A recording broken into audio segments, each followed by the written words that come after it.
Good evening, everyone, and welcome to the MOCA Live podcast. That's right, it's 5:00 p.m. Eastern Standard Time on the dot. That's 2 weeks in a row, starting right on time, might I add. My name is Max Cohen. I'd like to welcome you to the MOCA Live podcast. We're happy to have you. We're also happy to have our illustrious co-host, as always, joining me from in front of a very strange AI-generated portrait of a very sultry-looking lady. That would be the founder of the Museum of Crypto Art, Mr. Colborne Bell. Colborne, how you doing? I'm so good. I'm just amazing. Thank you. Wow, such glowing reviews of your own My personage old every self. week. Yeah, He's never happier than when he's here with us, folks. it's so true. I think it might be true. It is. And then joining us for the third time on the MOCA Live podcast with 6 cities. I'm sorry, I think it's 5 cities. I always overestimate the amount of cities. 5 cities worth of performance experience top of mind after culminating her Look Touch Own series of performances in Paris just a few weeks ago. We are joined by the illustrious performance artist Una. Una, welcome back to the show. Thank you. I can't believe I've been on here 3 times. I must really like you two. You're Also, the record. illustrious. You're our record guest. Oh my God. I think you're like the only guest who's been on twice too. So No, Linda was twice as well. Linda's been on twice. We've had a couple other people on twice. So anyways, you're getting out ahead of it, and we appreciate your continued commitment to the MOCA Live podcast. Gosh. All right, so let's just get this out of the way on the basis of today's topic. I do not want to fool anyone with my online persona. I am much more ebullient and social on the internet than I am in person. I am a millennial. I spend almost all of my time online, and so I have social anxiety, like I'm sure most of us do. And Una, I knew you were going to come on the podcast, and of course you have this breadth of experience with performance art, being in a physical space with physical people. I just released a column about a half hour ago about my experience at Christie's last Friday for a Taschen event for Robert Alice's On NFTs book. And I am thinking a lot right now about crypto art in the real world, because I cannot escape the fact that the larger crypto art gets, the more kind of acceptance it has, the more there are mainstream incursions into crypto art, the more that we as individuals are going to be tasked with moving out into the real world and interacting in whatever kinds of spaces are laid out for us. So, Una, you have a very different experience with that than I think I have had, being as like the designer of these spaces, being at the center of these spaces, seeing lots of different people, especially those you don't know. So I think we should start with your experience with Look Touch Own and then move outwards from there. So you've performed this in front of a massive amount of people, and I would also imagine a massive subset of crypto art folks. And encountering people from crypto art in person, like, have you learned anything else about our little art movement, especially compared to like the wider public, when it comes to like, I know you've done like a ton of just research and data collection about how people interact with you in this performance? Yeah, it's like, well, first of all, it's a good question, because it's kind of making me consider like the way in which I think it would be super effective to measure any degree of like a wider society is to take a really small niche data set that somehow, like crypto art, like blockchain, does attract a lot of people from different avenues. So the first 4 times that I did this performance, it was private invitation. Of course, people showed up that I had no idea, either from the gallery or from the curator or a friend of a friend, but they mostly were aware of kind of what I was doing with Una, maybe not aware of any blockchain components. So that was already interesting, where the data set starts to get skewed towards like, maybe let's call them normies, non-crypto art people. And then at NFT Paris, I almost had the extreme opposite. So there was plenty of degens and then plenty of art people. So it was a really interesting kind of like mix between, people that care about art, that are there for art, that understand kind of what's happening in the crypto art movement, and then a whole bunch of like the degen kind of vibe, which the two sandwiched together, I have like the most perfect audio of one of the interactions from Paris. And my dome, which is where Look Touch Own took place, was right by the main stage. So I have this audio and it's my friend going, hey, are you all right? We have 51 minutes. And I'm like, yeah, all right, let's do this. And just simultaneously, like the music from the main stage starts to blast some like Beyonce, and it's like, yeah. And I'm like, okay, let's go do this. Let's stand back up and get ready. And then this guy comes in, arms crossed, looks at me and goes, oh, this is pretty weird. I have a girlfriend, so I can't touch you. Oh, I'm on camera. Yeah, all right. I'm done here. And as he leaves, you can hear the announcer on the main stage go, the last time I saw you all, it was Coachella.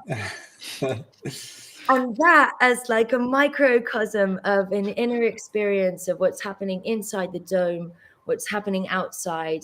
I feel like that 60 seconds as this is kind of what's everything in crypto art. You have like, I'm going to flatter myself and say that in that paradigm, I'm someone who's really here for the art. Then we have someone who's really here for the degen. And then we have maybe someone who's really here for the Coachellas of the NFT world, right? And that in a 60-second experience is, I think, mind-boggling. So I don't think that really answers your question in any way, but I'm done. We'll get back to it. For those of our listeners who may not be familiar with your Look Touch Own performance, could you describe it perhaps? Yeah, God, this is what happens when you talk about something for so long. I've been talking about this thing all day, and I've been looking at images of it all day. Look Touch Own is basically I used to have silicone implants in my breasts. I got them removed. Now I invite people one by one for 60 seconds to come in, touch my breasts, touch the implants, touch my scars, and basically have a 60-second experience with me. Now, during their 60-second experience, I am tracking every single data point. So I have a massive spreadsheet, which is painstaking for me to go through. I do not like Excel. And I am literally tracking the touch number. Did they have nail polish on? Did they have rings on? Where did they stand? Were they far away? Were they intimate? Were they too close? How long did they stay? Did they stay for the maximum duration? Did they ask me if they could leave? Because a few people do.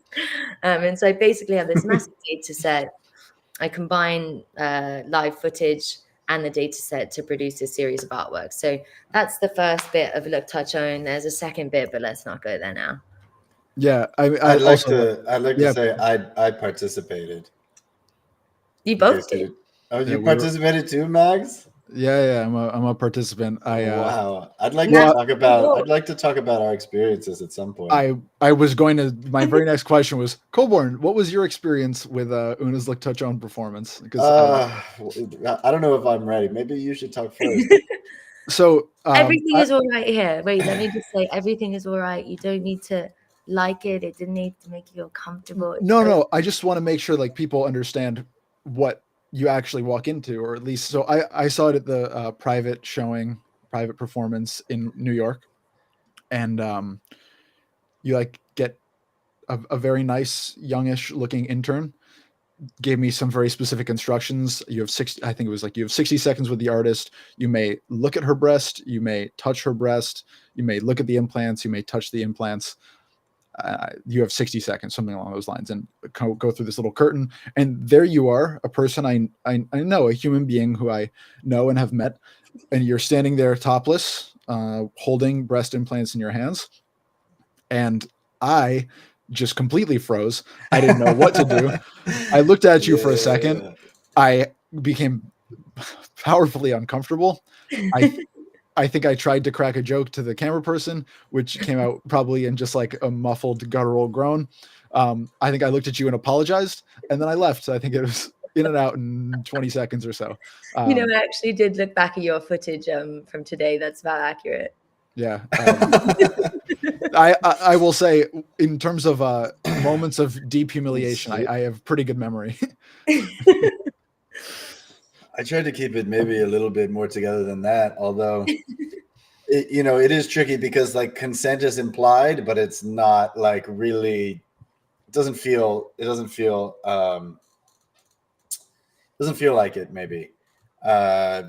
because you have like Una as the object. There was, I don't know how responsive you are to other people. There was some like maybe a little bit communication at the end, but it's really surreal. It's really surreal. And I think I was pretty like light and delicate, and I'm really curious to see the range. You know, the person that went in before me, I kid you not, in there screamed absolute bloody murder, just for I don't know why they did it, but I don't know, you know. So I'm just so curious. It is very curious. Well, you know, yeah. Sorry, Una. Can I just share on that? So one thing that really, when I started this performance, I had no idea that it would be so much about consent. I really didn't. And it wasn't until the second day. So the first day I did it to like women and non-binary audience only. And then the very next day I did it to men only. And all of the men stayed afterwards. And we had like a 45-minute discussion about consent. And that was when it really clocked to me like, wow, this piece is actually about consent. And it lands for like men in this consent territory, which I'm so happy to be exploring like very collaboratively.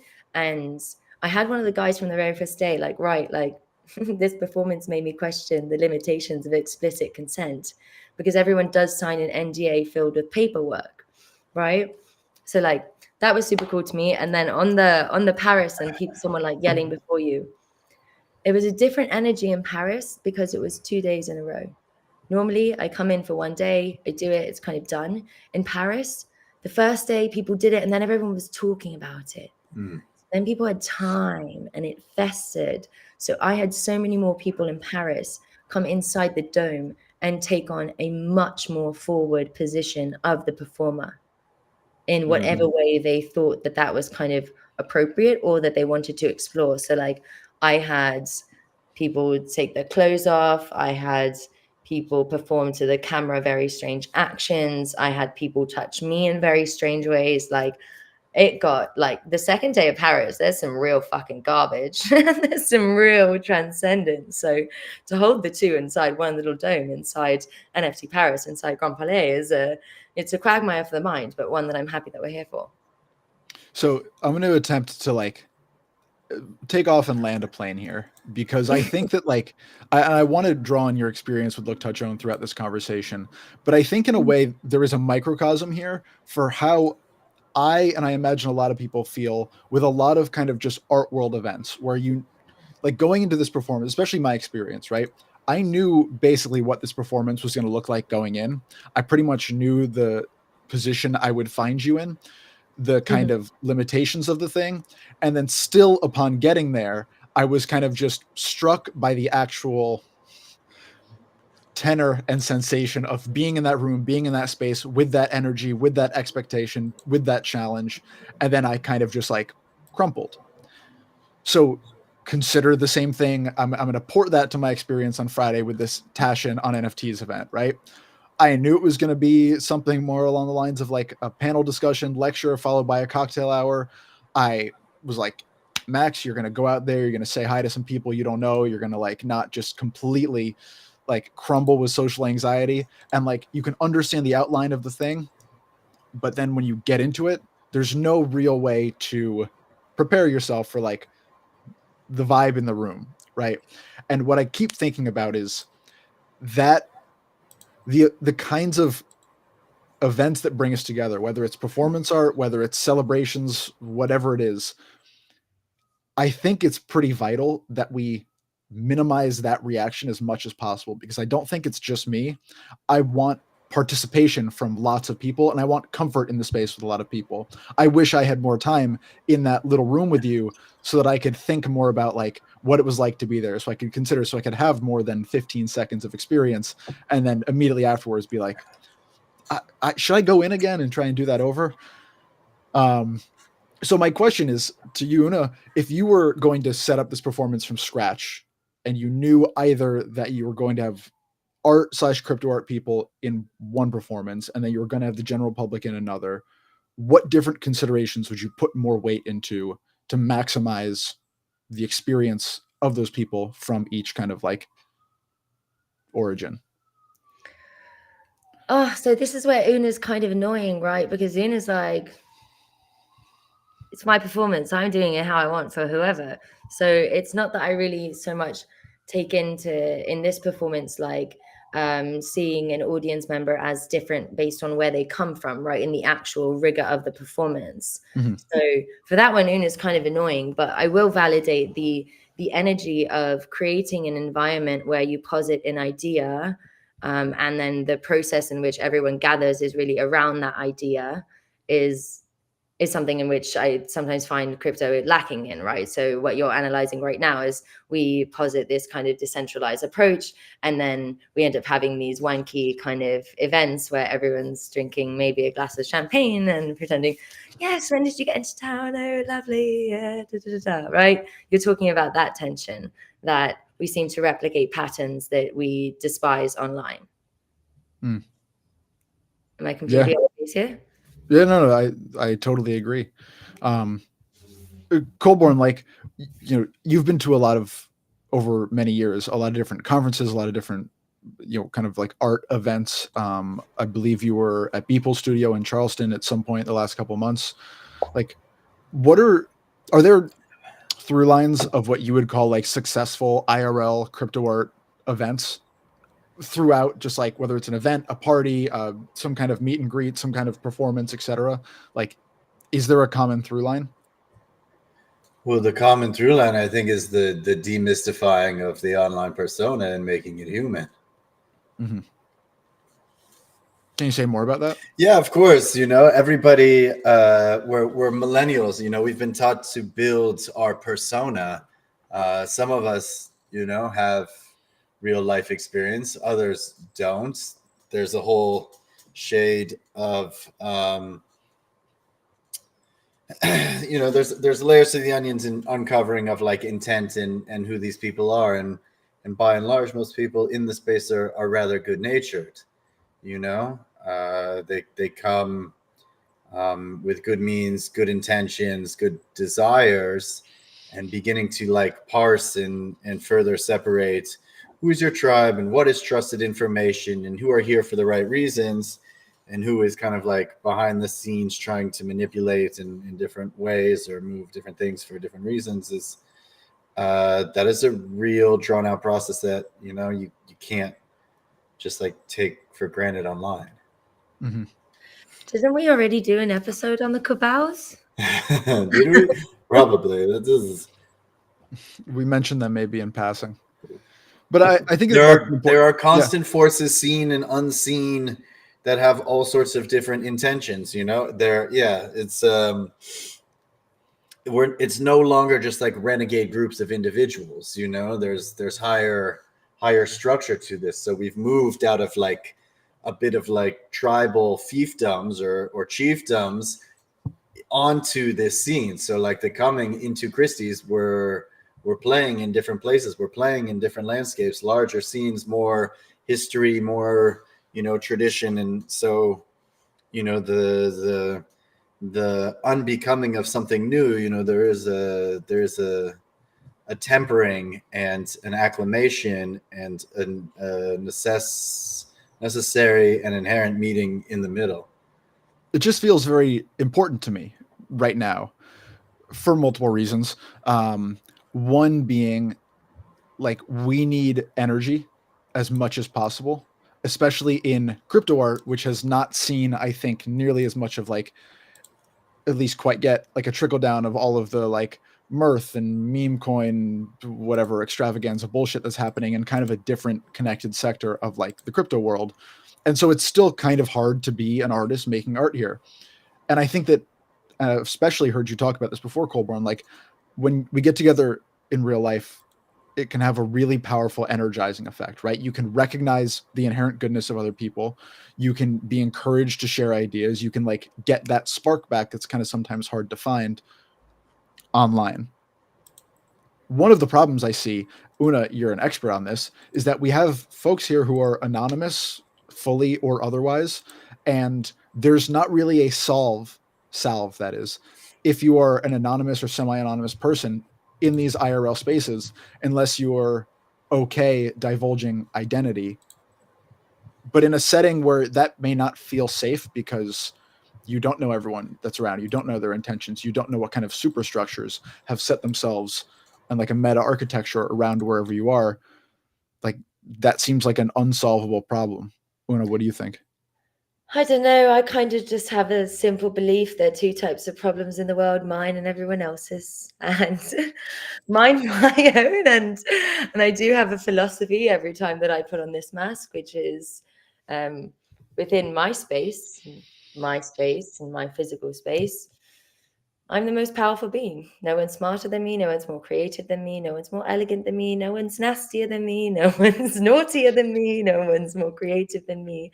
And my boundary ends exactly here, giving others full potential to sit in their own power.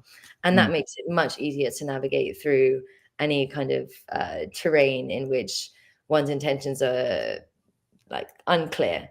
And believe me, we've all been in shicey situations, and I feel like we're just starting to kind of melt maybe some of the ice of the bear off of our own hearts. Right? It's been a bit of a rough one, and hopes of spring are here. So I love going to events, and I have to say that like they've been a bit of a graft for me. In the very beginning, I had to literally sneak into every single thing. I gate crashed everywhere, and I was here for like all of the bull run, yara rah. And then of course it was much easier to gate crash in the bear market.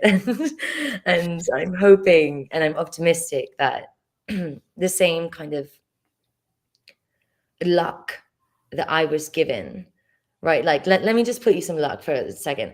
Una was born NFT NYC November 1st, 2021.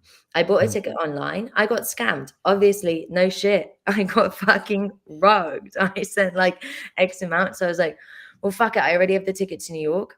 I don't have a ticket to the conference. I'm just going to walk in. So I just walked into the conference and I was like, I'm performing. And they just let me ride right in. And I talked to everyone, not knowing who was a player or who was not a player.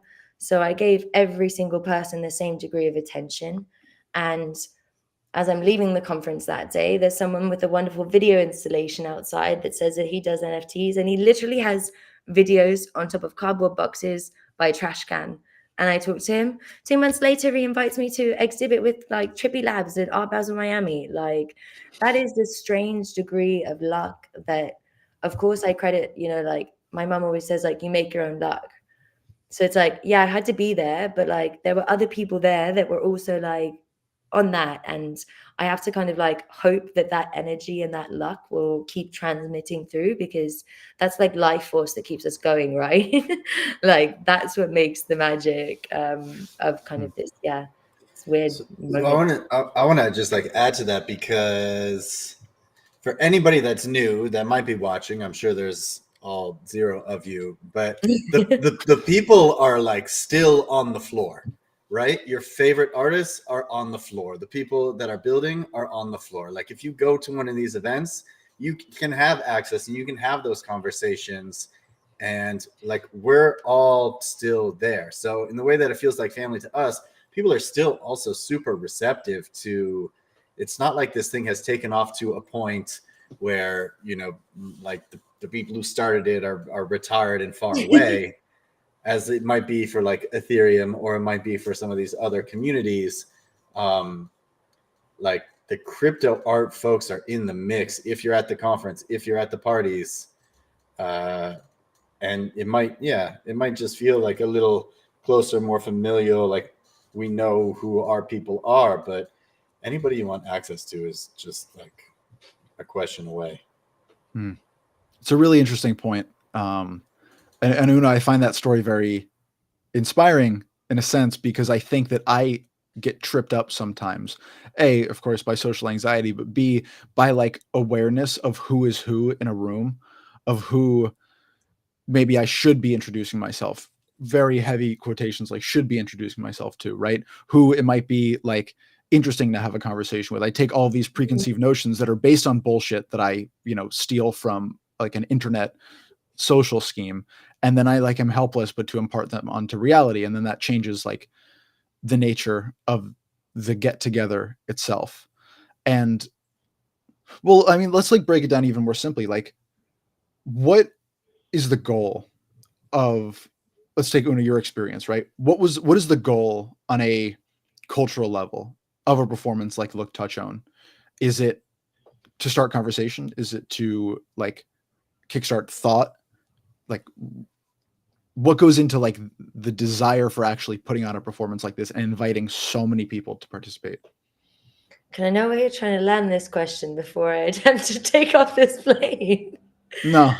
Because I could go so many different ways, and like the truest reaction to that question that I'm having is it's really reductive to say that there's going to be one goal of the performance, or that I expect what an audience would think or what they would say, right? It's much more like, especially with the first 300 touches, it's like it's a query, it's an investigation, and I'm trying to see genuinely how we perceive power, consent, privacy, boundaries, beauty, all of these different things that I couldn't really label them into one. And I like the nuance that it has when you're not really trying to be so, I want someone to feel worried about the climate.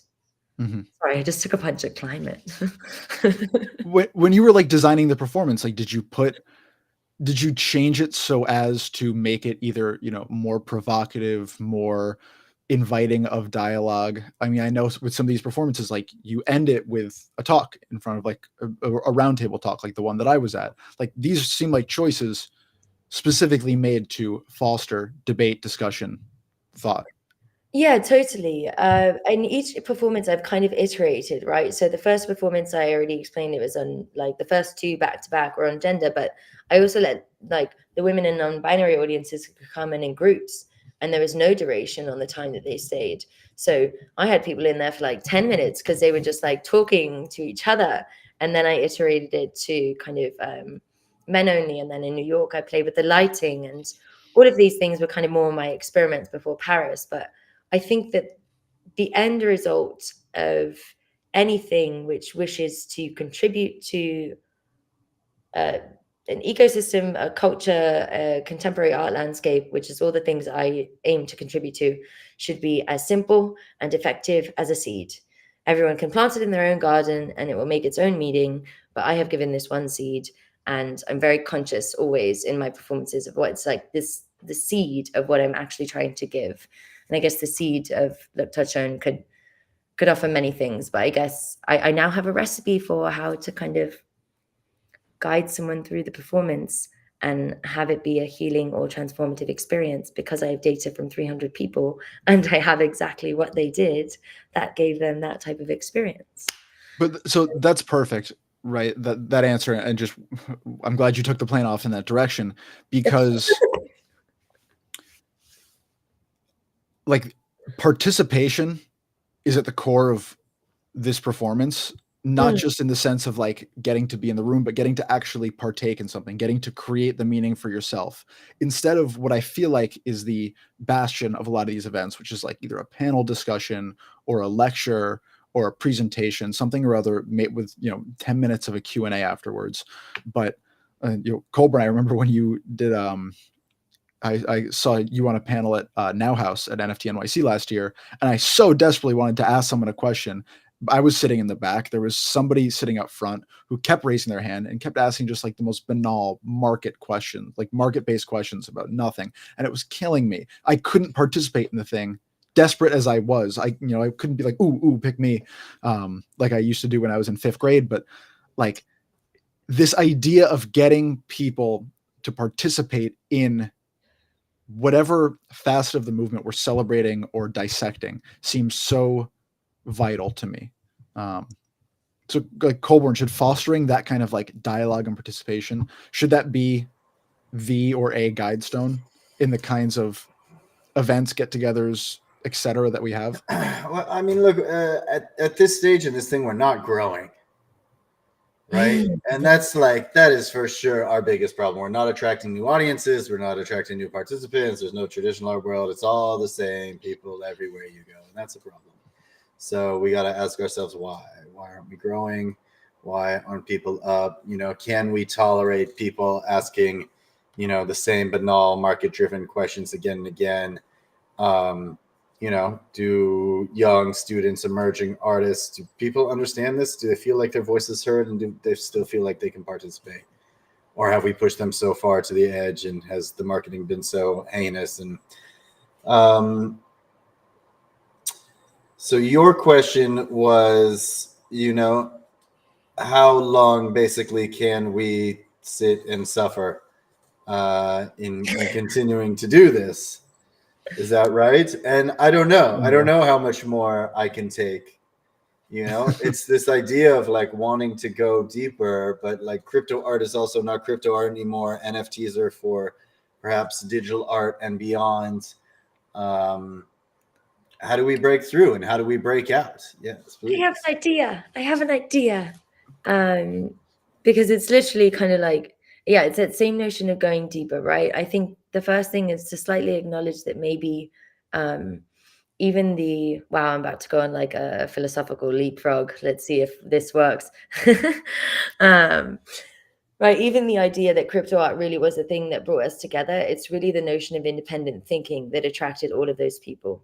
And that's how we all ended up in crypto art together. We're more independent thinkers. So how can we galvanize in a way which celebrates more independent thinking? So as the ruins of whatever kind of, auction house or non-auction house, beloved OG collector by blah, blah, blah, as all of those ruins fade away, there's still this kind of framework of independent thinking, which independent thinkers are always attracted to other independent thinkers. So it's maybe more a conversation of how do we reorient the conversation, the live events that happen around them, the dialogue, to attract more independent thinking and allow everyone who's maybe stuck in the purgatory of, fuck, I really liked NFTs, but I'm fucking dying here.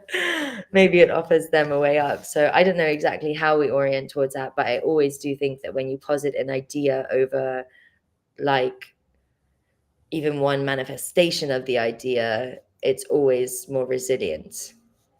Well, I will tell you, and let's just say I have a couple of ideas. They're generalized ideas, but I do have a couple. And it's kind of based on a principle that I developed in college when I would similarly experience lots of social anxiety at some kind of like party where I didn't know very many people. My friends were all off in very many corners. I needed there to be a game being played. Didn't matter what that game was. It could have been a card game, could have been beer pong. I needed something that I could stand around, pay attention to, and just be like tangentially involved in, right? Just like standing on my phone, couldn't do that. Couldn't just stand against a wall, literally watching people. I needed a thing, right? I needed to have I needed the wheels to be greased between me being unable to function in a social setting and something to do. I didn't need to be completely like in either world, completely like solitary. I didn't need to be completely participatory, but there needed to be a clear and demarcated bridge from one to those others, or one to the other, around which I and others like me could congregate. And that, I think, is what I want to see more at some of these events right now. Like, I don't care if it's fucking icebreaker games. Get people talking to each other in a way that doesn't just, you don't just have a bunch of people congregating around a bar or sitting in a lecture hall, waiting on their phones for people to speak and then kind of just left to go do their thing. I am certain that the more we get people just in dialogue with each other in a way which doesn't feel forced and doesn't put that preponderance on like me choosing who I'm going to go speak to out of a large room of people, taking that choice away and just saying, here is your bridge to social like interaction. Here is your bridge to participation. Here is what we are doing today.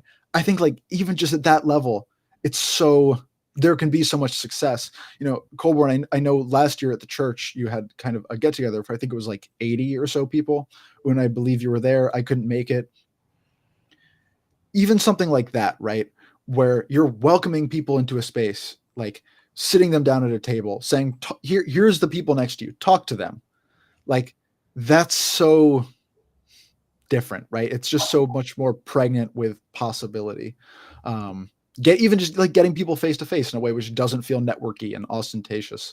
Corbin, I'm curious, when you were putting that event together, like, can you speak about that process a little bit?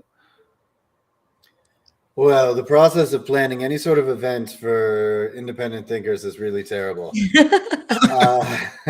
Especially when you are a unorganized independent person yourself. By the grace of God, everything worked out perfectly. But we're trying to coordinate people to get on a bus to come 2 hours upstate. But yeah, the idea was like kidnap people, make them sit next to each other for 2 hours on a bus, and then come and sit down at a dinner for 3 hours. And then, 50 of them we like put in a car and took them upstate for 2-3 days. And that is for sure where the magic happens. That's where people like return with memories with people that they care about. They say, oh my God, this person's so interesting, I want to continue. And that was, the basis for like lifelong friendships. And that's it. It's not this like run and gun New York City trying to hit every event, talk to people for 5 minutes because this is your one chance to meet them. You can only remember so many people. You can only work with so many people.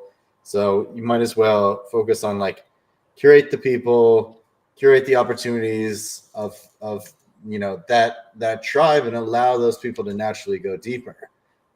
And a lot of good came from that. But we need to focus on these things, and it's a little more than one day.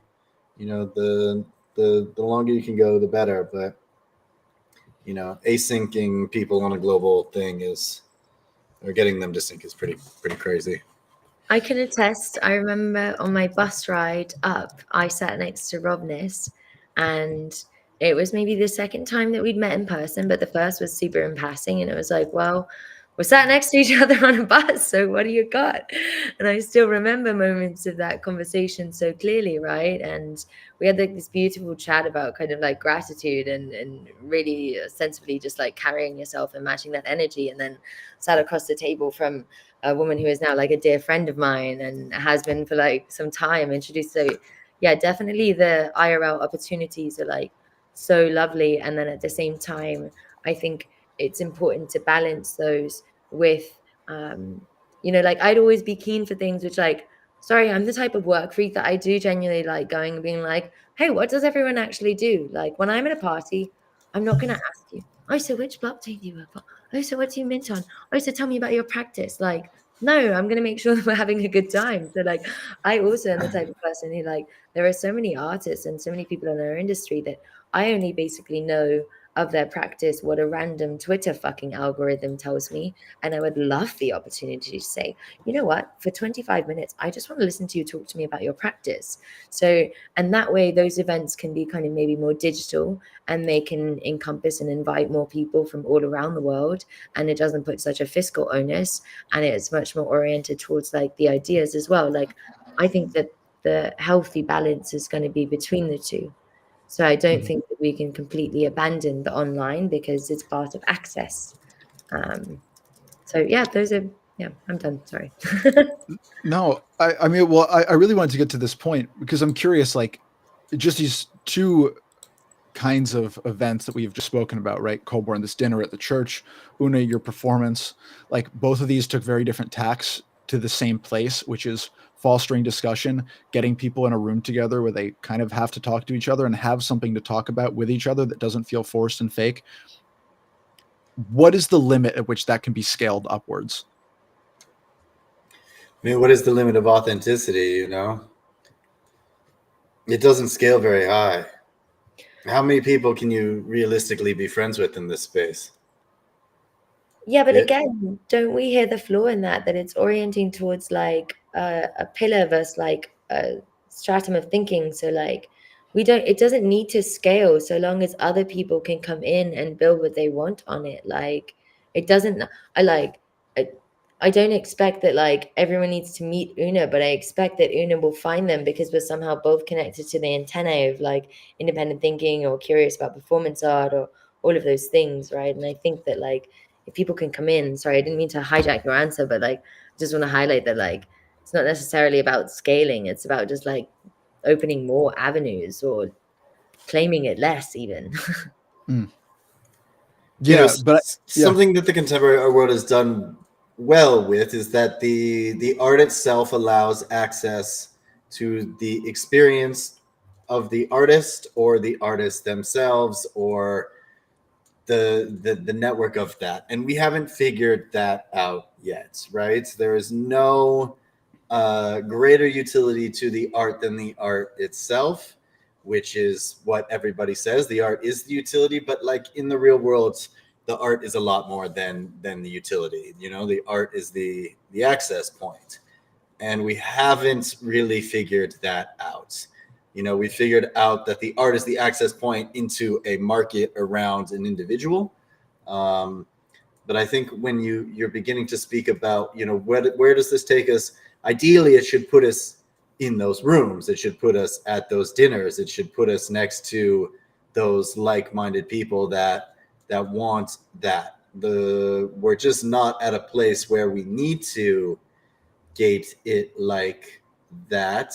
And I don't know if that's even what we want to build for, but that is kind of the us versus them split that I see. Well, I'll add something on top of that. I think a lot about something Hidden Forces said to me in the podcast a few months ago, which was more or less that like crypto art is not an art movement. It's a much broader cultural movement itself. And I think about like why people get into crypto art. It is not because they saw one crypto artwork, one NFT mint on the blockchain, and we're like, oh, I'm about everything that this stands for. You know, that may be how you pay attention to the thing at first, but it's about kind of all of the things that are involved in this culture, these like touchstones that, you know, we can agree and disagree how much that they are actually upheld, but things like free expression or like radical expression, things like creativity, cutting edge technology, people come maybe because they see an artwork, but they stay for the culture. And so I think when it comes to like the utility, quote unquote, of the movement, right? Like we're in theory offering something that's much broader than just like access to an artist. It's access to like this movement itself and the culture at its core, this kind of like ideally punkish aesthetic, this very like highbrow, but not pretentious kind of way of thinking. And I want to find a way if we can port that into these IRL events. Like, how can we push that kind of underpinning of crypto art society and culture into these events? And I think that it goes back to like discussion, participation, creativity, creation.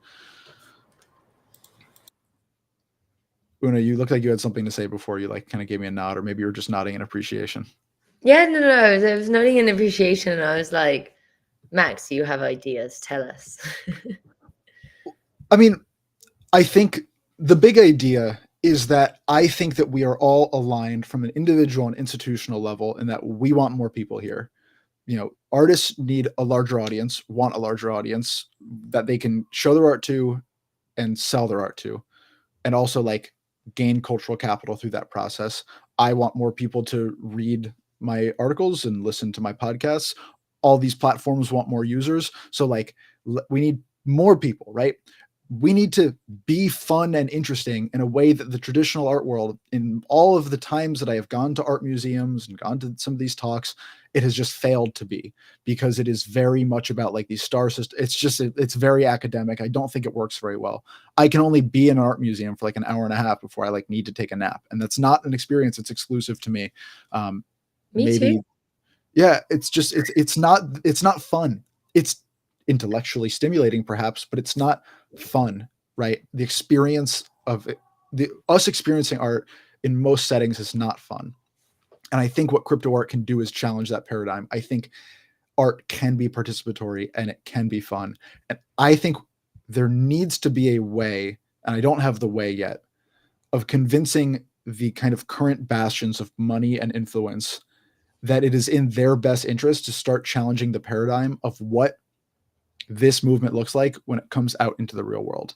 I think that like that's the way through here, because they're going to be able to get the most attention. They're going to be able to draw the most influence, more than like an 80-person dinner at the church, more than, you know, it's incredible to get, I don't know, Una, how many people you had see your performance in total. Maybe you have that too many, but like, I want more opportunities to get more people participating, even in some way, to just see what the vibe is that we're building here. So I guess my last question is, how do we convince these bastions of money and influence that it is in their best interest to put on events, IRL gatherings, etc., to support performance art like yours, Una, that is creative and participatory? Yeah, see, Max, again, this is where I'm a crypto artist, so I've never liked to ask people for money. I don't do that. I don't pay by that. We read the Rebel. I'm like, fine. I'm not going to have to ask any bastions of money. I'm going to go out and I'm going to find people that like respect it and do it myself. So that's where it gets hard for me when I frame the question from pretending, even in my head, to appeal to any of these kind of groups that you're speaking to. But when I think about the question from the energy of, okay, how do we make it more inviting to people who aren't crypto native? I want people to be able to access and understand my work without having to access and understand, I don't know, who people was. Like, how do we bridge that gap? Still figuring it out. I think it mainly comes to positing ideas first. And, you know, like one thing that I've really realized and been like deeply experiencing in my own practice right now is like, we all know it, but it's so invalidating to have so many wonderful ideas associated to an artwork and have to reduce them to a tweet. And moreover, then when you finally do manage to reduce them to a fucking tweet, then you have to hope that it algorithmically is a liked tweet. So then people actually see it. So you're not just screaming into this void of Elon Musk's asshole. It's like horror.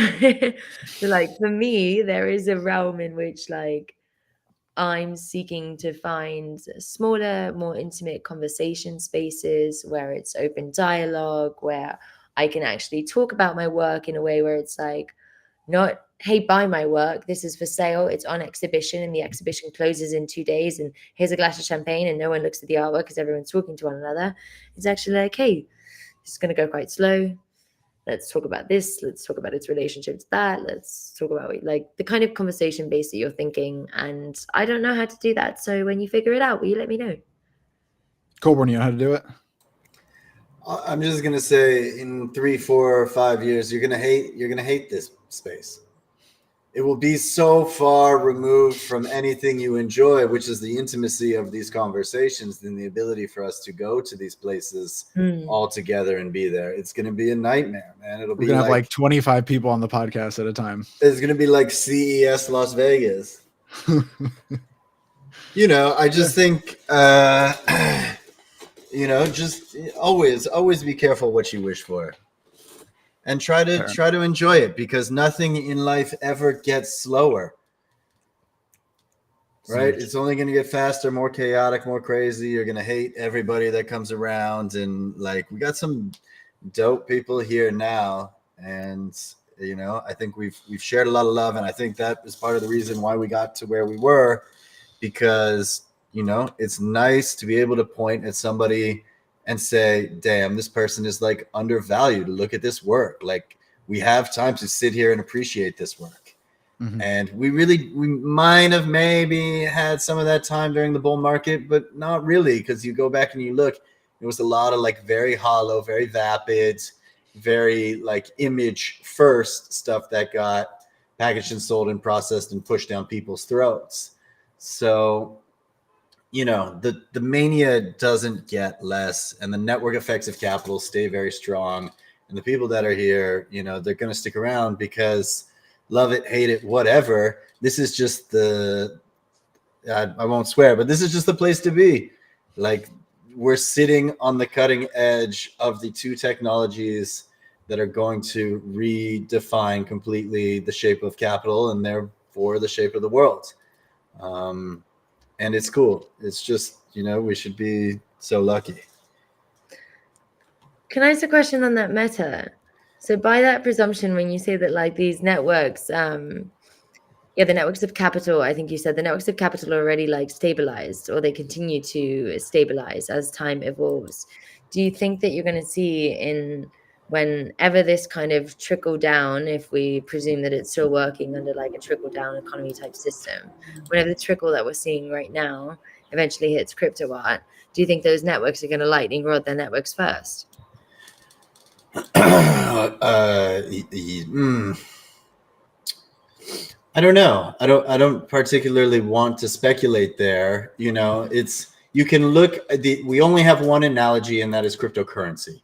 right? And what we have to assume we're doing is building a culture for, or a market for culture that it is as fluid as the cryptocurrency market is currently, right? But instead of projects, you are going to have artists, and these artists are going to be in charge of the tokens that they've created, their supply, and that relates to some sort of total market cap. And there are investor participants that have some liquidity in each of these, but the top 10 projects in 2013 were not the top 10 projects in 2017. We're not the top 10. There's Bitcoin, and then there was Ethereum, and so, but that doesn't mean that those projects have necessarily disappeared. What was 1 billion for one of those projects then, or what might be like $1 million for an artist today, well, that could 10x, that can 100x very, very easily. But most of the time, it just it doesn't just disappear. Wow. Now we're way over my head. I really think that's a beautiful thought. I will end just with this. I was talking to it was half-baked. It was a half-baked thought, but there's something there that we should keep digging into. There is. Speaking too abstractly of it, it's like we're talking about like a cloud as we're inside the cloud. Yeah. It's either like you need to name the cloud that's like a cumulus nimbus cloud, and it's operating in this way, and then we can work through the vapors. But it got a little vapor. It's got a lot of vapor. I still think that all the narratives that were told during the bull run will be told in the exact same way this next cycle. Whatever. There's going to be like historical NFTs, and there's going to be every single grift from here to infinity. But all of those, like early AI, whatever, it doesn't really matter. And there will be the same meta narratives that are rolling through. But that's because there's truth and validity from a market standpoint, and that just grows the pie bigger and pulls more people in, and it's going to be like a blip on the radar. Digital art will continue to be like the art, and crypto will continue to be the currency, and AI will continue to be like the intelligence. So here we are, like mere mortals now stuck in the machine, rapidly approaching some sort of like economic and cultural singularity, and like you will be known by who you were, because in the future you just won't, it won't be the same. I agree. I'm only laughing. Maybe we could just end with this, but there was this old SNL skit of Jim Carrey making fun of a Lincoln ad or a Buick ad or something that Matthew McConaughey did, and there were these very like philosophical ads where Matthew McConaughey would just be like going off on something, and Jim Carrey's in this car and he just goes, "We're just flies on a rock in a void floating through space." Like, you're like, we're just mortals in this machine. I mean, we kind of are, man. Like, we're just, there's an algorithm that feeds you and you eat, and it might, it might as well just be like the meat slop that they package into a chicken nugget. And daddy's hungry. Yeah, but you just like gotta keep eating, you gotta. Gosh. Let's. Like, you guys, there's a case of nihilism over here. No, but it's it's good and it's bad. All things change, but we have no control. I mean, which is why we need each other. Oh, I completely disagree. And Colburn and I always have this perspective. I do believe in free will. Yeah, I believe in free will. That's personal control. But a lot of people gave their heart to try and craft some like safe meta narrative for the NFT space, and capital eats everything.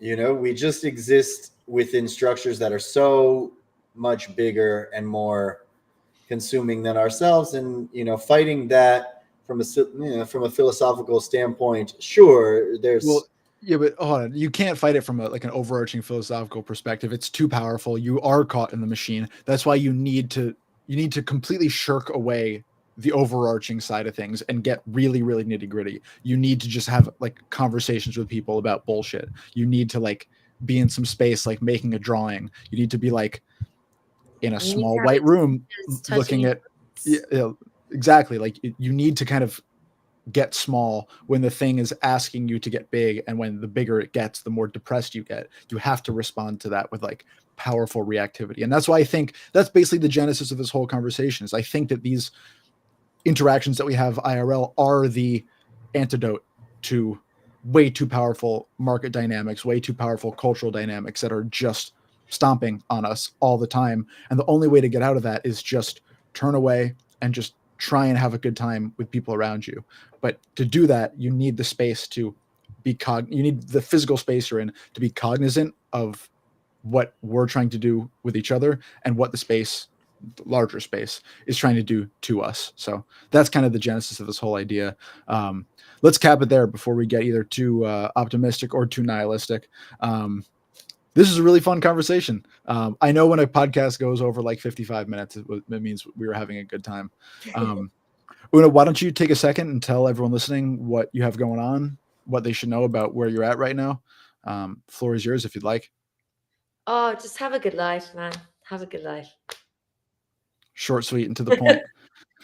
If you'd like to have a good life and you'd like to start right now, you can give us a like, a follow, or a subscribe on Spotify, Apple, or wherever you get your podcasts for our MOCA Live podcast, which we care about very deeply. If you'd like your life to be even better on top of that, you can subscribe to our Substack at museumofcrypto.substack.com. I've already gotten 3 very kind emails and messages from people who really liked this week's column, so it could be yours too. You can see what all the fuss is about. Una is in an hour and a half. Yeah, I'm getting pretty good at this. Yeah, everybody tell Max how much you love him because he does really good work. I really need your validation. It's important. The air which I breathe. Yeah, you think because I'm not like an artist that I don't need like external validation, but in fact, I'm a writer, which means I need like 3 times as much as any other people. Anyways, this has been wonderful. Una, thank you so much for being here. Colborne, thank you as always. To everyone listening, watching, etc. Thank you so much for being with us. We'll be back next week, another MOCA Live as always. So please take care of yourself and take care of each other. And we'll see y'all real soon.